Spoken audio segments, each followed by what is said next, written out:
every creator the internet loves, there is one that they regret making famous. Starting with MrBeast, who created the biggest controversy of 2024. We all know the story of MrBeast, so I'll keep this brief. Jimmy began his channel in 2013 at the age of 12. He started by producing gaming content, but saw more success when making videos about other YouTubers' earnings. Yeah, it would be in 2017 that Jimmy would get his break. After counting to 100,000, he gained thousands of views within only a few days. As the years progressed, Jimmy began to understand more and more about content and began producing challenge videos involving large sums of money. This content strategy would pull MrBeast past every other YouTuber to over 300 million subscribers in 2024. His charitable efforts and child-friendly videos were loved by many, and everything seemed to be fine until this video began appearing on people's homepages. In this video, the ex-MrBeast employee Dogpack breaks down several tricks that Jimmy uses to get views, beginning with video manipulation. This train track is CGI, these bus wheels are CGI, this explosion is fake, this shredder is CGI, this car is digitally lifted, this pit is fake, this guy is fake. And ends by speaking about how MrBeast giveaways are technically illegal lotteries. These young viewers are explicitly told repeatedly that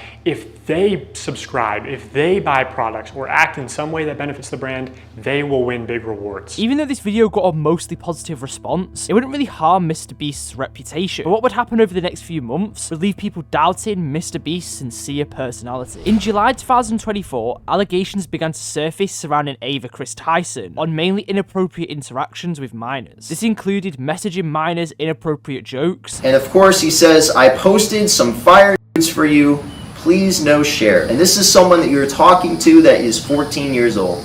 That you know is 14. And having NSFW drawings made that included children. Many believe that Jimmy knew about this all along, but how would MrBeast respond to this? Well, he didn't straight away, but Jimmy posted a tweet explaining that due to the situation, they'd been kicked from the company with immediate effect, and Jimmy also launched an internal investigation with a law firm. Keep this in mind as it becomes very important later. This wouldn't be the end of the MrBeast controversy, as throughout August and September, MrBeast would be hit with several lawsuits surrounding the Beast games, including contestants being denied food, unsafe conditions in games, and sexism and misogyny on set. These situations made a lot of fans lose trust in Jimmy, meaning his videos began getting millions of dislikes. Getting lots of dislikes is like a creator later on in the video. In October, MrBeast launched his new product, Lunchly, a collaborative effort with KSI and Logan Paul. The meal kit was an instant fail, with many complaining that these huge role models should be doing more, including DanTDM, who commented on the situation, and Dr. Mike, who explained the issues with the product. It's clear Lunchly, just like Lunchables, misses the mark too many times to be considered meaningfully healthier. This situation would only be exaggerated when many began finding mold in their Lunchly meals, causing YouTuber Rosanna Panson to comment. Rosanna has always disliked MrBeast after she believed she was wrongly eliminated from one of his early videos. Rosanna decided to produce a video reviewing the meal and found mold in hers. That's mold. This wouldn't be the last video that she produced. Rosanna and Dogpack decided to come together to produce a video, rounding up all the previous evidence and adding some new allegations. They revealed that they had reported MrBeast to the FBI over leaked conversations, discussing several inappropriate topics in a work chat. Starting with explicit photo of an alleged 13-year-old. Oh my gosh. There are hundreds of other allegations surrounding this situation, including crypto scams, supposed exploitation of charities, and concerns of unethical business practices. Private investigation into the Beast Company was positive, however, stating that the Beast Company is taking action into growing correctly, and most of the concerns are due to the rapid growth of the company. But no matter the result, many people have lost their faith in MrBeast. Some even regret supporting his career over the past 10 years. But getting the community behind them is how iShowSpeed got his rise to fame. Speed originally created his channel in 2011 at the age of 12. He started by uploading gaming videos on Fortnite and NBA 2K. At first, his content got no attention, with the monthly views being between a couple hundred and a few thousand. But then, something crazy happened. Speed started to gain some traction. As 2021 rolled around, he grew from less than 100,000 subscribers to over 1 million, while creating the most viral moment of the year. What soccer football team do you support?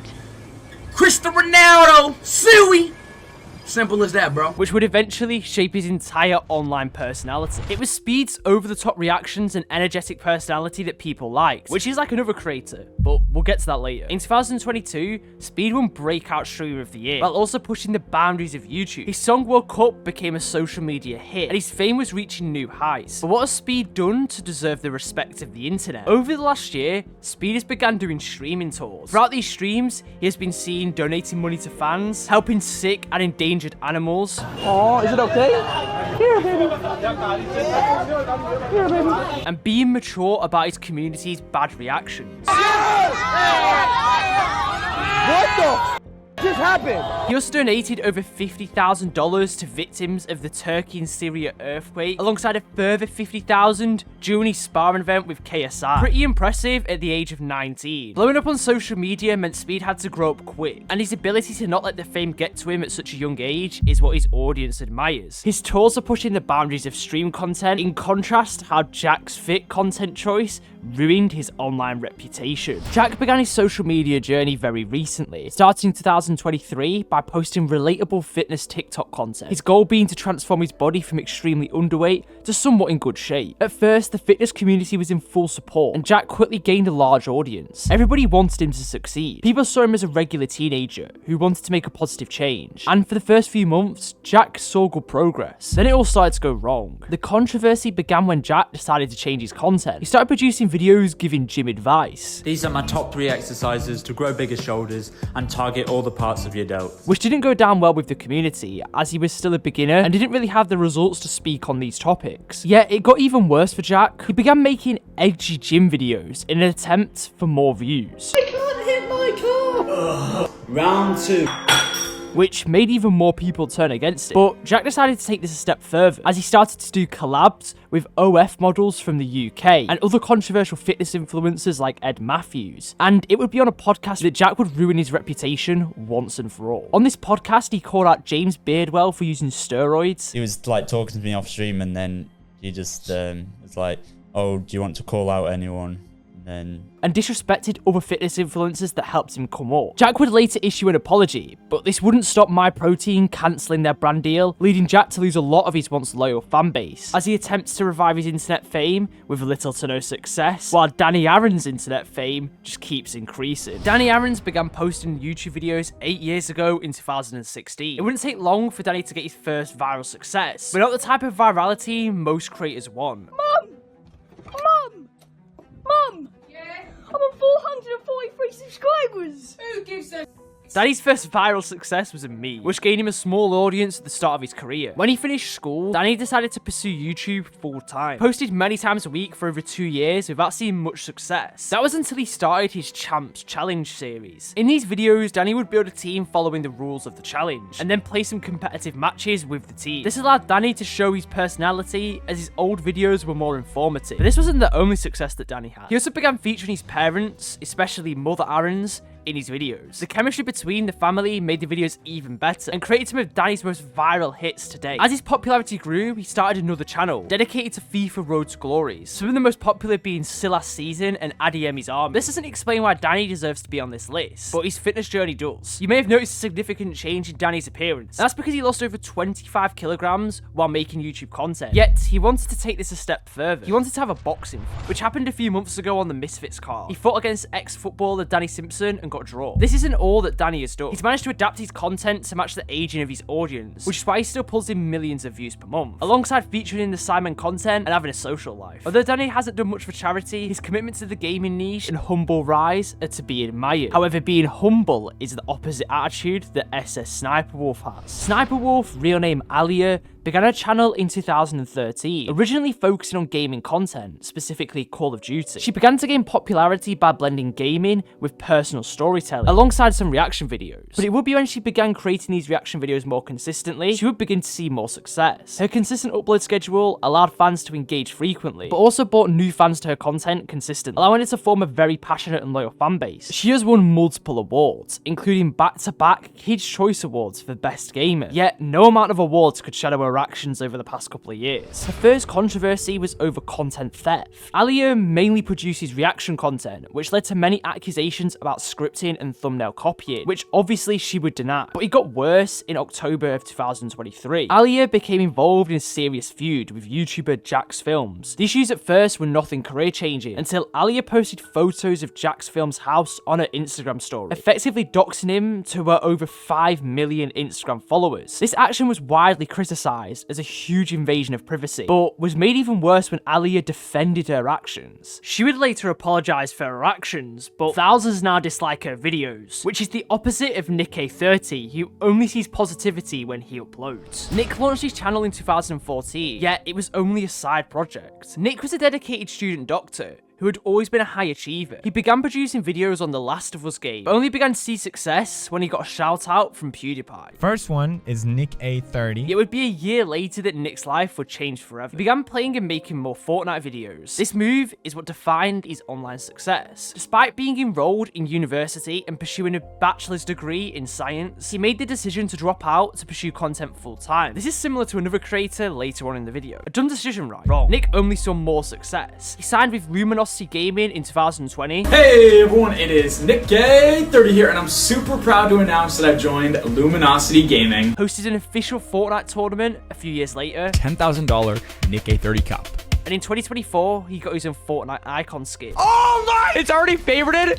What the heck? And look at the description for the meme, the dream, the stream, and the A-team, baby. I look so good. As he is now one of the biggest creators still playing the game. Yet, what has Nick done to deserve this positive status? Firstly, his humble nature. Nick's always made sure his content is family friendly, ensuring that younger children have a safe place to watch gaming content, especially in the current social media climate. He's also done many charitable acts and donated over $10,000 to charities on his live stream. But that $10,000 is nothing compared to how much money Jack Doherty has made through his unethical business practices. Jack began his YouTube channel in 2016, at only the age of 13. His content originally followed trends, which actually led to his rapid rise to fame. Only a few months after creating his channel, he released the video I Flipped All of These, a video of Jack flipping different objects, and it amassed over 28 million views. And by 2018, he had over 1 million subscribers, all at the age of 15. But it would be what Jack did with his success that made people hate it. This all began when Jack's videos got increasingly more extreme. At points, they were invading the public's privacy or getting him in trouble with the law. This content style eventually led to him being banned from places around the world. Alright guys, so I'm getting trespassed from Disney right now.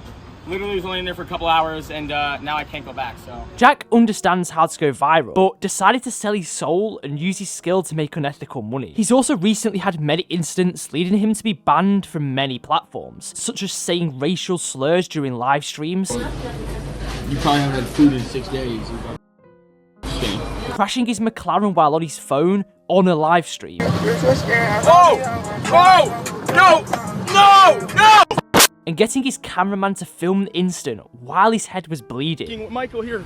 Michael, do you have your film on that phone too? All of these actions have caused Jack's audience to turn on him, but the same can't be said for the large audience that Ryan Trahan has grown. Ryan began his channel in 2013, where he began uploading track and field training videos. This became a huge issue for Ryan and his college. The college wouldn't let Ryan monetize his channel, which at the time had around 30,000 subscribers. So Ryan decided to drop out and pursue YouTube full time. Little did he know the impact he would have on the world. His first viral hit came a short time later, when he copied Emma Chamberlain's Instagram for a week, and he started producing more challenge videos. And it would be these challenge videos that paved the way to his penny series. The objective of this series was to travel across America, starting with only 1 penny, where he would reach MrBeast and deliver him the penny. This series went mega viral, but what made it even more special was the fundraiser that was attached to it. He was aiming to raise money for Feeding America, where every 10 cents equaled a meal for someone in need. He managed to raise over $1.4 million, making it one of the biggest fundraisers in YouTube history. Yet this isn't the last insane charitable act that Ryan would do. He followed the same concept in 2023, when attempting to get from Europe back to America, again with only a penny. This time, he managed to raise over $400,000 for water.org, which is even more impressive considering the series was only 1 week long. Yet making impressive content is the opposite of Master Uguay's format. Master Uguay, real name Omer, gained fame on YouTube very recently, but how? By creating voiceover content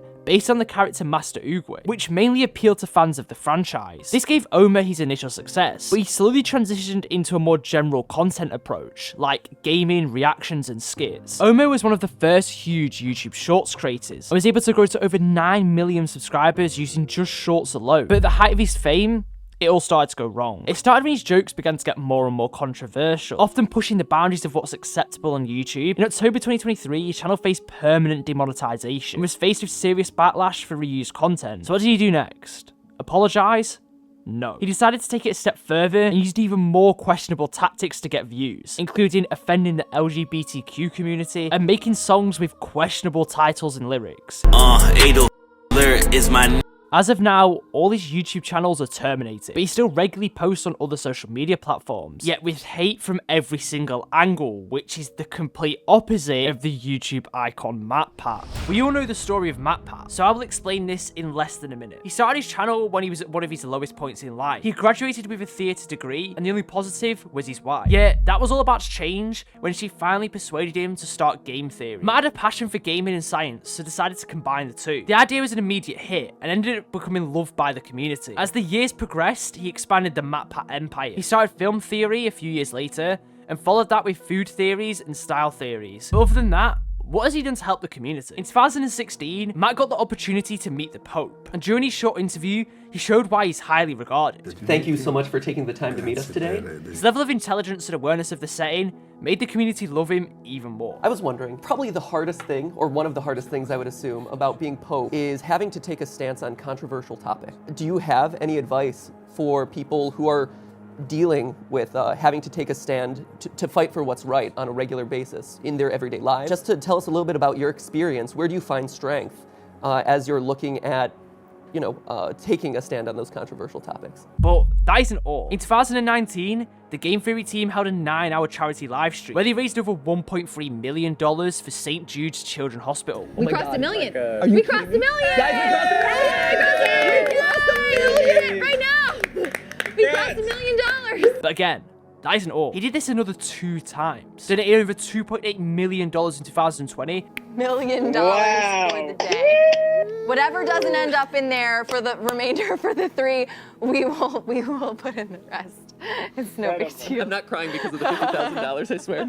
No, I'm crying. This is unreal. You guys, thank you. And a further $1.6 million in 2021. Explaining why after his retirement from YouTube in 2024, he's held as the prime example of the perfect YouTuber.